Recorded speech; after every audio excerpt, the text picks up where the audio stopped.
Well, it's about time to go live.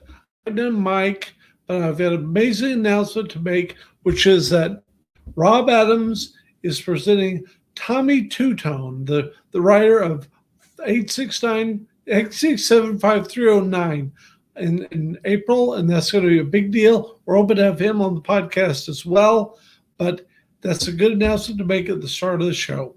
I also want to say that everything is going so great and so swimmingly. And so please join us for a 5 at 5 with Christina Williams from the band The Legendary Tiger Rider. I'm excited to talk to her and learn about her as well.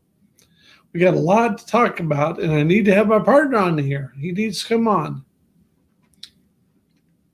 And in the middle of everything else that's going on, I'm so excited that Southern Gothic is coming to an audio version. So excited that the guy who read the intern is going to do the same thing for this book.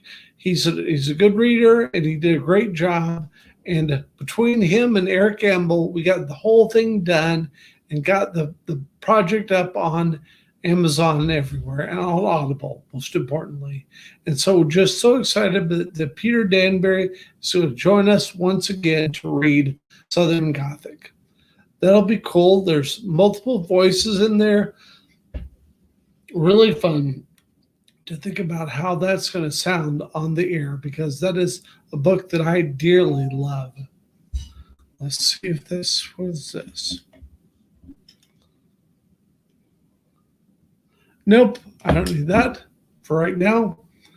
And so anyway, Southern Gothic, if you haven't read it, that really is a book that I am still extremely proud of. I'm proud of all my books. It's like my children. I love them all. But that book especially really speaks to me, and I think it speaks to many people. I've had many positive reviews on that book, and I advise you right now to get an audio, before it's even released on audio, to get a hardback copy of that book. That is amazing. It's a really good book. It stands up, and I think it really kind of delves into the mysteries and things that go on in the southern part of the United States. And that's actually, I'll tell you some stories about this book right now, since we got some time and Mike's not on here. The thing you need to know about that book is that the house in that book is actually my family's ancestral home. That is the home that we call the Shoals, and that's the home in the book. It has a lot of meaning to my family. That was home to a Civil War hospital for the North. Actually, on the North's march to the sea, they actually came to the Shoals, and they kept the house. Despite everything else where they could have torn it down, they kept the house. And so I just think that history, and also the fact that the general at that house was actually Anderson Cooper's great grandfather. And so Gloria Vanderbilt's involved. It's all involved. It all comes back to what an interesting story that thing has to tell. And I just believe that's a really fun book. And I have to say, I conceived of it in the middle of a family trip to Georgia I don't know how many years ago. It was like 4 or 5 years ago. And the reason for me starting that book was I had written Sabotage and seen it do well. And basically, my agent asked a very simple question, which was, what are you going to write next? And I just froze up. I had nothing to say what I was going to write next. I had no idea what I was going to write next. So I thought about it. I had the whole week to write, did not think a single thing. And then in one night in a hotel on the way back from Georgia, on a hotel in Memphis, Tennessee, I came up with the concept of what would be a good novel. And the perfect name to call it was Southern Gothic. And so basically that's also a novel, and it's also a genre. And so that all kind of it made my Agent Very Happy. We wrote it, and basically the things I did in it and the way it's really a book that you need to read and just see what it's kind of a trippy ending. And so I just say it's a good book, will be a good book on audio or whatever form it needs to be in. But so happy to have Peter Danbury on here to be the narrator for that book. And I think he's setting a pattern here. He's good at this. And he's going to be much better and much bigger because he's coming up in this world as well. So now, if we still got some minutes here, let's talk a bit about the Missouri Music Podcast, about the stuff. We're having Jeremy Segal-Moss on there next Monday. I've already cut the audio on that. That guy was awesome. I love talking to him. And he also has a lot of stuff to talk about the blues in St. Louis and the wonderful history here, and how even maybe it has more of a history than St. Louis or New Orleans or Memphis or New Orleans or these other things I really didn't expect him to say. He came on and gave us good information. And so that has been very good. And it's really not, to me, I just don't like to stand here and just talk. I can talk, but I'm not like Mike.